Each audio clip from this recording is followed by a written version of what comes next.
Hello, we have Gigi Langer on the line for our Christmas special. She was in on our fifth show in the first year with Worry Less Now, and now she has a new book called Love More Now, is her new book, and I'll let her tell you about that book. Great. Happy to be communing with all your followers and so on. The second book is Love More Now. It's facing life challenges with an open heart. So how do we get through really tough times without shutting down, cutting off,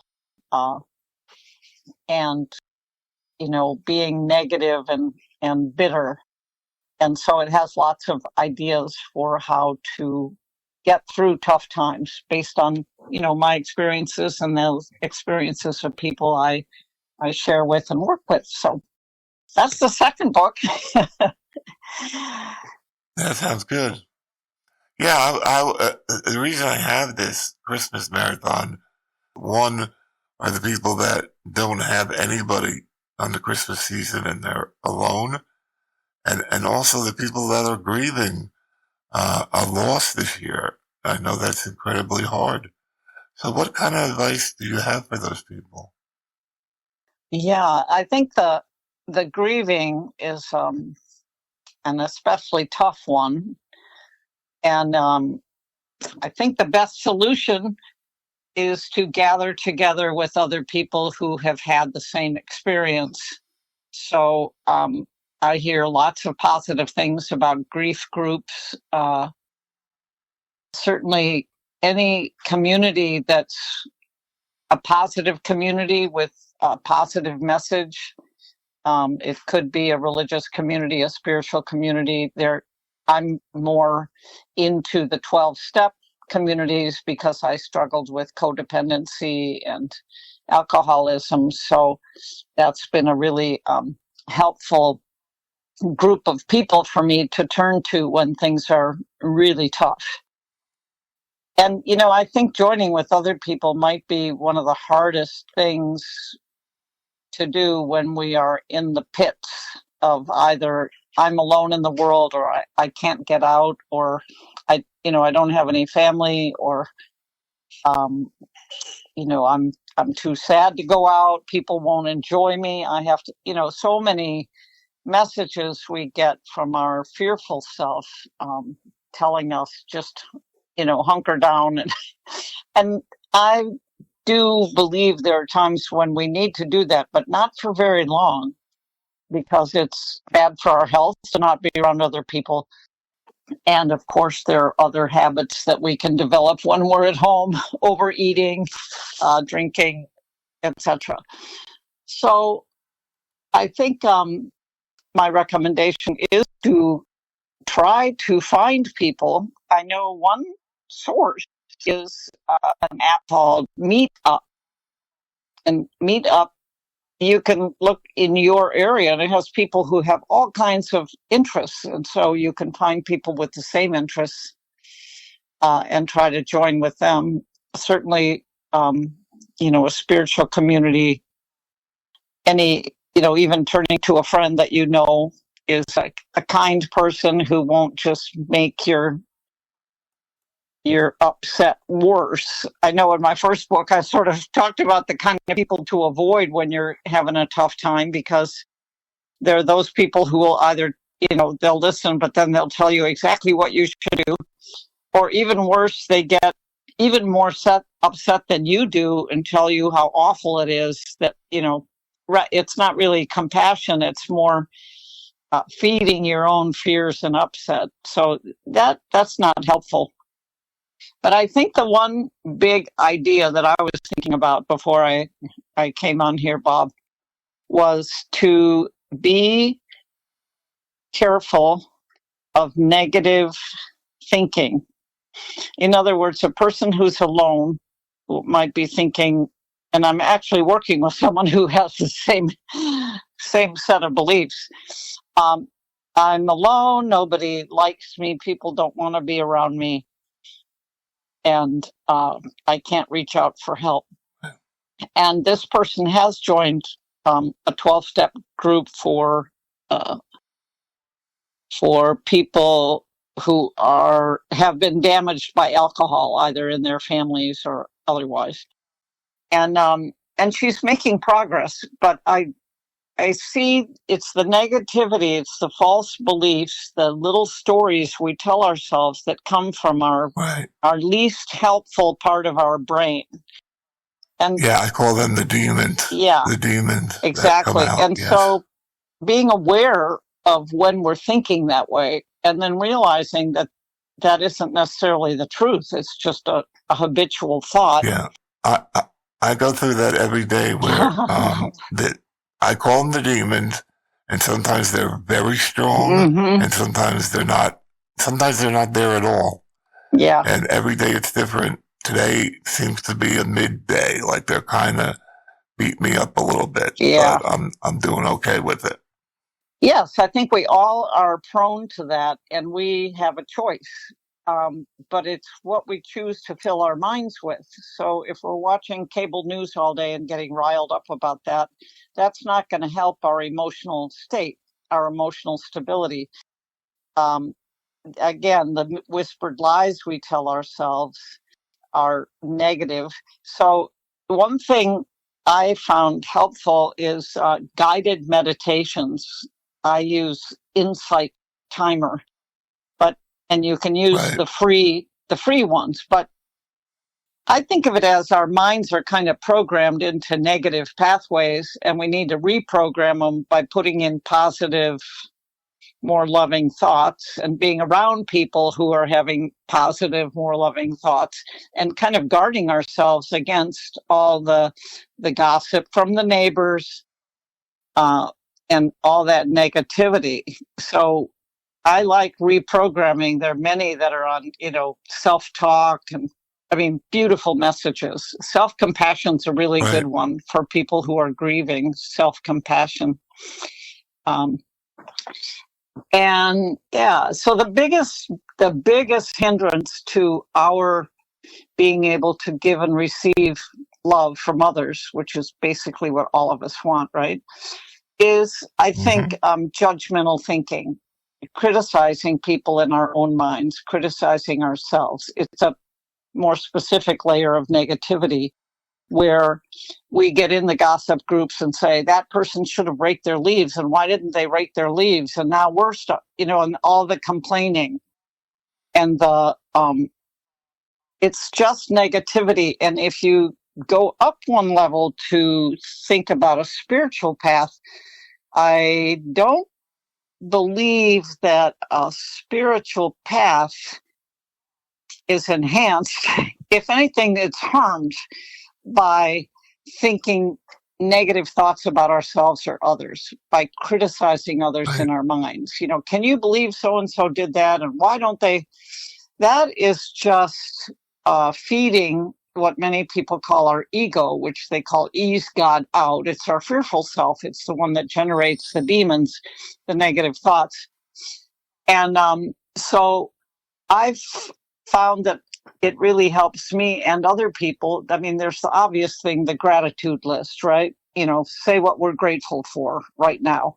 Staying in the present, which I think doing little guided meditations really helps with, learning to breathe and center in the now rather than the future worry or the past regret. And then I think a really powerful practice is to, when we think about another person that we want to criticize, we think about their strengths. So, for example, it might be that my husband doesn't bring his dishes in from the TV room. Now, if I'm already copying an attitude, I'll use that, what the hell, and then I'll be nasty to him, or at least nasty to him in my mind. But if I think about his strengths, I think, he's a spontaneous person. He's not quite as anal as I am about doing everything neat and tidy. And he usually does eventually get the dishes in. So that's something I like about him, that he's spontaneous and not as tightly wrapped as I am, about keeping everything tidy. So if we can switch the critical thought to focus on it, it's called in some circles being a strength finder. rather than a fault finder. If we just monitor our thinking and pay attention to when we're finding fault, and then make the choice to switch our thinking, at the base, I believe this, I don't know about everyone else, but each of us has the divine spark of goodness in us. And we may not be operating from that place, but it is there. So I can look at a person and kind of look past the behavior, look past the words. It doesn't mean I have to choose to be around them or put up with their BS, but I can keep from condemning them in my own mind by seeing that they're just like me. They're human.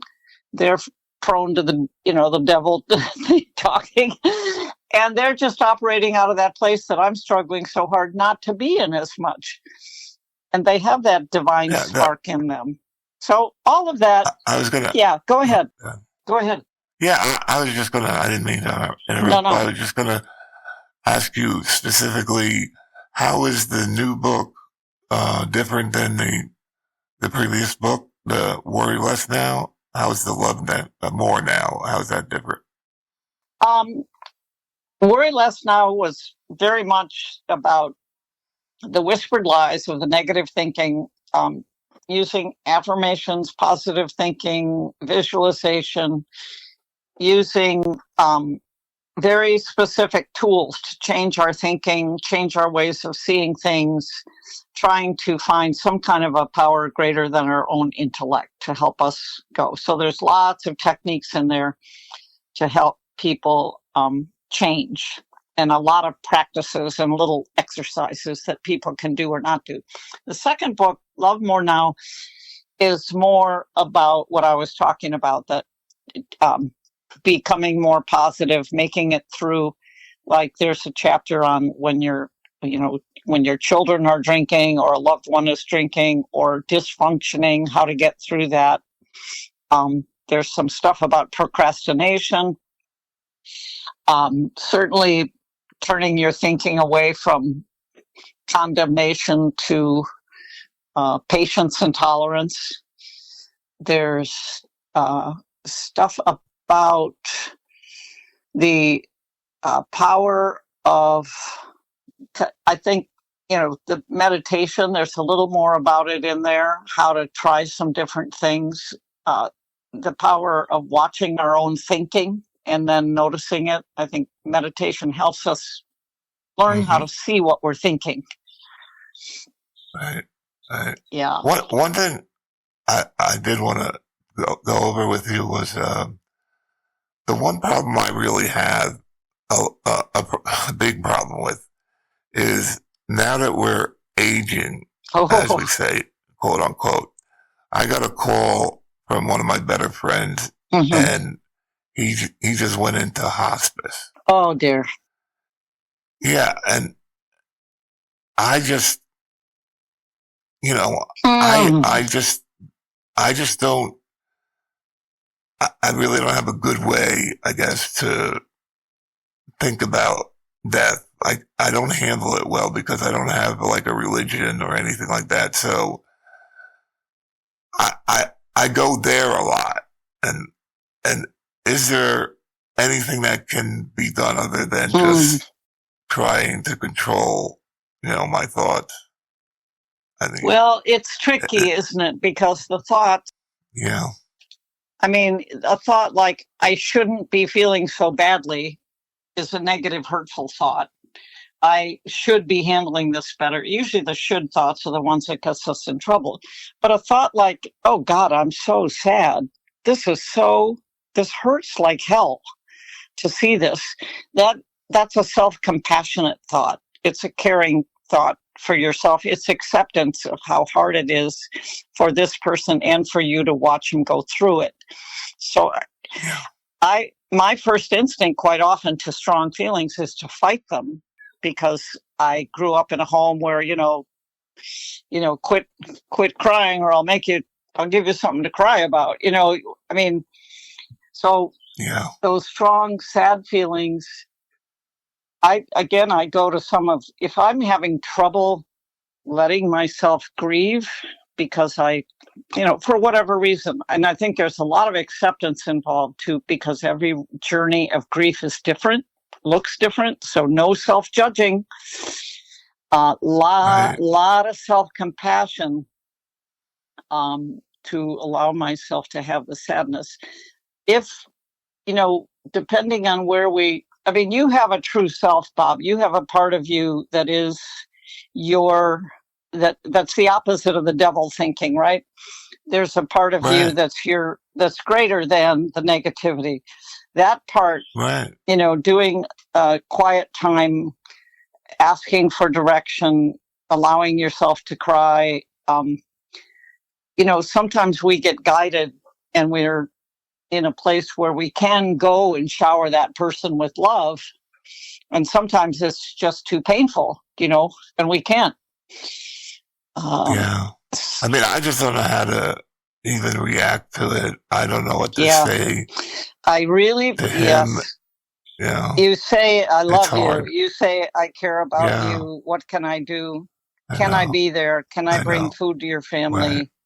Well, he's not even, he doesn't want to talk about it, basically. He doesn't want to get into it. Yeah. But it just brought up, and at Christmas time, I'm not, like a lot of people that are listening, at Christmas time, I'm not the best. I hang in there for the month of December, and I think a lot of people have that same issue. Yeah. But, so, I just want to bring this show to everyone, and I really appreciate you coming on and explaining your new book and talking about how to worry a little less, and it's greatly appreciated. And hopefully we'll have you on again to talk about your new book. Great. We'll have to schedule that. Great. How's that sound? Great. All right. And I will. Thanks a lot. I'll keep your friend in my prayers, and you too. Yes. Just I could use a lot of praying. Good. All right. Well, hang in there, Bob. Thanks a lot. Bye-bye. All right. I will. Okay. Bye.